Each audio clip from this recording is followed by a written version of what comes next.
और चलिए खबरों का रुख करते हैं, जहां सबसे पहले बात राष्ट्रीय गीत वंदे मातरम को लेकर छिड़े विवाद की। वंदे मातरम को लेकर देश के गृह मंत्री अमित शाह ने देश से अपील की है। अमित शाह ने कहा कि देश को कांग्रेस के फैसले के खिलाफ एकजुट हो जाना, तो वहीं कांग्रेस ने साफ कर दिया कि जिस वंदे मातरम को महात्मा गांधी ने गाया वो भी उसी वंदे मातरम को गाएंगे, यानी पूरा वंदे मातरम नहीं गाएंगे। अब मामला पूरी तरह से आर पार का हो चुका है। सवाल है जनता किसके साथ जाएगी, दो छंद वाले वंदे मातरम के साथ या पूरे वंदे मातरम के साथ।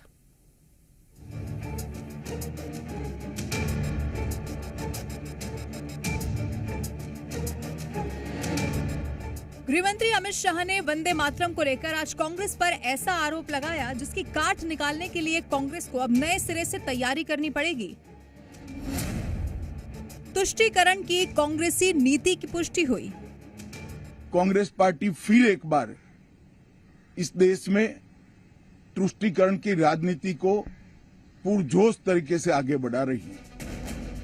भारत की राजनीति को देखने समझने वाले जानते हैं कि कांग्रेस पर तुष्टीकरण की नीति का आरोप पहली बार नहीं लगा है, लेकिन इस बार मुद्दा वंदे मातरम से जुड़ा हुआ है और बीजेपी का दावा है कि दिल्ली में कांग्रेस नेताओं ने वंदे मातरम के दौरान जो इशारे किए वो खड़गे के लिए कुर्सी को लेकर नहीं था, वो असल में कांग्रेस नेतृत्व की असहजता और उसका डर था। अमित शाह ने ऐलान किया कि वंदे मातरम पर कांग्रेस के फैसले के खिलाफ एकजुट होने का वक्त आ गया है। श्री राहुल गांधी की नेतृत्व में कांग्रेस पार्टी फिर एक बार इस देश में तुष्टीकरण की राजनीति को पुरजोश तरीके से आगे बढ़ा रही है। अब देश की जनता एकजुट हो और कांग्रेस पार्टी के इस फैसले के खिलाफ आवाज बुलंद करे कि अब इस देश में तुष्टीकरण की राजनीति नहीं चलेगी। अमित शाह ने कांग्रेस पर यह अटैक उस वक्त किया जब कांग्रेस ने वंदे मातरम के दो छंद को ऐतिहासिक फैसला बताकर सही ठहराया और अलग अलग कांग्रेसियों ने ऐलान कर दिया कि दो छंदों पर कांग्रेस अडिग है और यही सही है। डॉक्टर राजेंद्र प्रसाद ने उसी को दोहराया कि नेशनल एंथम जन गण मन होगा और नेशनल सॉन्ग वंदे मातरम होगा। रविंद्रनाथ टैगोर जी के राय पर कि हम पहले दो जो अंग है उन्हीं को हम गाएंगे और हम आज दोबारा उसी पथ पर रह रहे। अब आए हैं वंदे मातरम गाना है, हो कौन भाई तुम? न 3 में न 13 में आजादी के आंदोलन में कहां थे? दूम हिला रहे थे ना अंग्रेजों के सामने। इतना ही नहीं, कांग्रेस अध्यक्ष मल्लिकार्जुन खड़गे ने 2 दिन पहले ही साफ कर दिया था कि अगर वंदे मातरम के दो छंद गुनाह है तो आज तक होता रहा है और आगे भी होगा।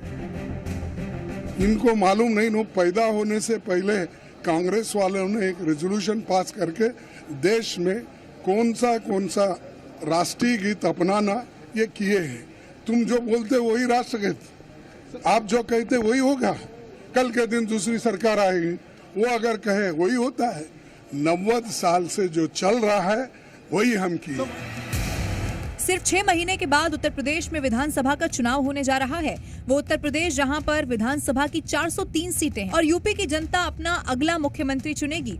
दिलचस्प बात यह है कि शाह ने वंदे मातरम पर देश की जनता से एकजुटता की अपील की है। अब उत्तर प्रदेश की जनता भी ये तय करेगी कि वो वंदे मातरम के दो छंदों के साथ है या फिर उस वंदे मातरम के साथ जिसके समर्थन में बीजेपी है। वंदे मातरम को लेकर प्रस्ताव पारित किया है वो अत्यंत ही निंदनीय है और इसके साथ साथ कांग्रेस पार्टी ने साबित कर दिया कि उनके लिए पार्टी देश से ऊपर है।